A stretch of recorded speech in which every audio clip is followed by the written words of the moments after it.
Bienvenidos a los mensajes del poblador virtual.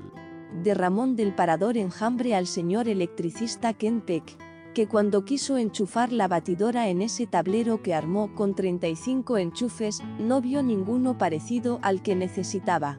Pregunta si es posible agregar en la caja un adaptador nuevo, el número 36.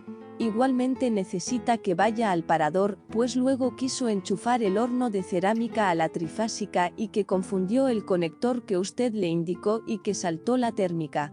Dice que mejor no venga, que mejor llame urgente a los bomberos, que se le está incendiando el rancho por culpa suya. Bueno, bienvenidos a la última entrega de la saga de los principios SOLID. Ahora vamos a ver el último de los principios que nos quedaba por abordar, que es el de segregación de interfaces. Así que bueno, espero que les sea de utilidad y nos estamos viendo en breve. Bien, como habíamos comentado oportunamente, el principio de inversión de segregación de interfaces pretende de alguna manera reflejar algo similar a lo que nos pasaba con el principio de simple responsabilidad, que es la acumulación de la sobrecarga, digamos, de varias responsabilidades en una sola interfaz, que también de alguna manera es la violación al principio de LISCOP, de sustitución de LISCOP, porque yo tengo una sobrecarga de una interfaz que tengo que estar de alguna manera anulando algunos métodos porque la interfaz es muy grande y no tiene que ser utilizada, estamos con una complicación ahí. Entonces, lo que dice el principio de segregación de interfaces es que muchas interfaces específicas son mejores que una de uso general y los clientes no deben ser forzados a depender de interfaces que no utilizan. Si rascamos un poquitito, esta última definición es bastante similar a la de segregación a la de simple responsabilidad. Fíjense aparte que tanto simple responsabilidad como la de segregación de interfaces son los dos principios que aporta Robert C. Martin a la saga de los principios SOLID. Bien, un poco lo que venimos diciendo, ¿sí? O sea, tenemos que poder evitar, porque en definitiva son situaciones de acoplamiento, la dependencia de una gran interfaz que contiene muchas responsabilidades. Y el principio lo genera el mismo Robert C. Martin porque él lo tuvo que sufrir. Cuando trabajaba en Xerox, le pasó que tenían que diseñarlas cuando empezaron a hacer las impresoras multifunción. Y originalmente el software estaba construido con una gran interfaz genérica, que ahora la vamos a ver en el ejemplo. De hecho, el ejemplo que vamos a ver de segregación de interfaces describe esta situación. Entonces, con lo cual lo ha sufrido de carne propia y a partir de ahí surgió del mismo Robert C. Martin el principio. Bien, ya nos metemos en el ejemplo porque es muy, muy gráfico y esto nos va a servir para entenderlo con poquito tiempo.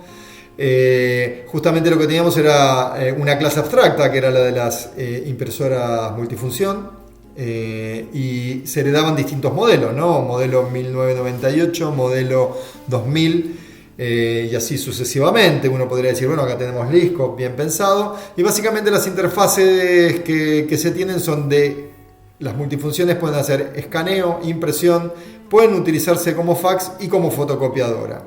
Entonces van a ver que algunos modelos soportaban las 4 interfaces y otros no. Obviamente el problema inicial que tuvo Robert C. Martin es que las 4 interfaces estaban representadas por una sola, o sea, había una sola interfaz que representaba las impresoras multifunción con los distintos métodos, ¿no? Con el método de imprimir, con el método de escanear, con el método de fax y así sucesivamente. Entonces, en este sentido, ambos modelos, los que están en el ejemplo, diferían de las interfaces de los métodos en la interfaz pesada original que se iban a implementar.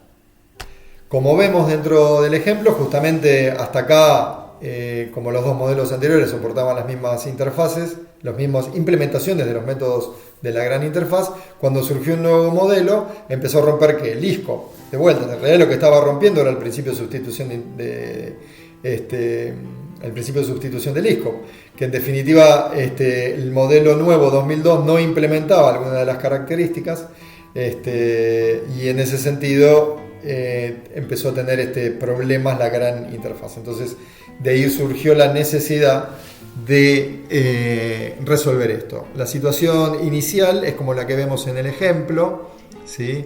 Teníamos una gran interfaz que era impresora multifuncional, que lo que hacía era imprimir, escanear, cancelar, enviar fax. Y si se fijan, el modelo 2002 lo que le pasó es que enviar fax, como no tenía implementada esta situación,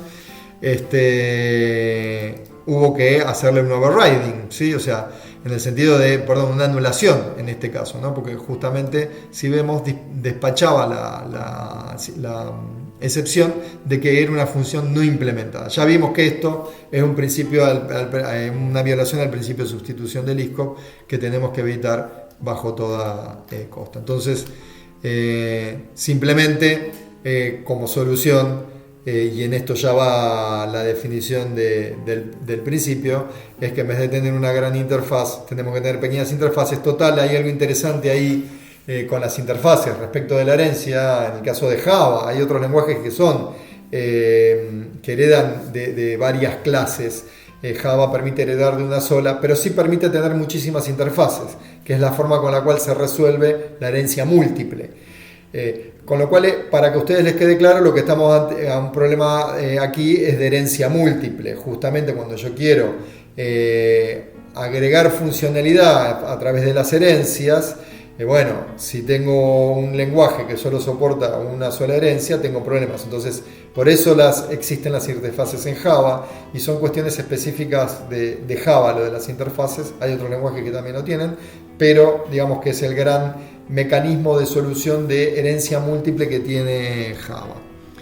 Entonces, además, una de las cuestiones que tenemos que evitar con la segregación de interfaces es que el exceso de métodos, insisto, el exceso de responsabilidades la torna confusa, viscosa. Ya vimos ahí parte de los síntomas que tenemos cuando no cumplimos con los principios sólidos. Bueno, ¿cuál es la solución a todo el problema de la interfaz pesada? La segregación de interfaces, que es separar esa interfaz pesada en múltiples interfaces. Desde el punto de vista del ejemplo, es muy sencillo. Lo que antes tenía como una sola interfaz, ahora tengo una interfaz por cada una de las funciones. Entonces, el modelo 1998 hereda en el sentido de que implementa todas estas interfaces. El modelo 98 implementa 3 de las interfaces, el modelo 2004 de las interfaces, y el modelo 2002 otras distintas 4 de las interfaces. Esto es muy importante porque es lo que nos termina configurando la segregación de interfaces. Insisto en esto, este último principio intenta dar cumplimiento a no violar otros 2 principios, que son el de simple responsabilidad y el de sustitución del ISCOP. Espero, hasta aquí hemos terminado la saga de los principios SOLID. Espero que les sean de utilidad. Ya vamos a ver que gran parte de la ejercitación que vamos a hacer necesita cumplir con los principios SOLID. Así que espero que este tutorial les sea de ayuda para echar un ojo y tener mucha atención a la buena calidad de código que vamos construyendo. Ya nos veremos en próximas entregas con otros temas, así que les mando un saludo.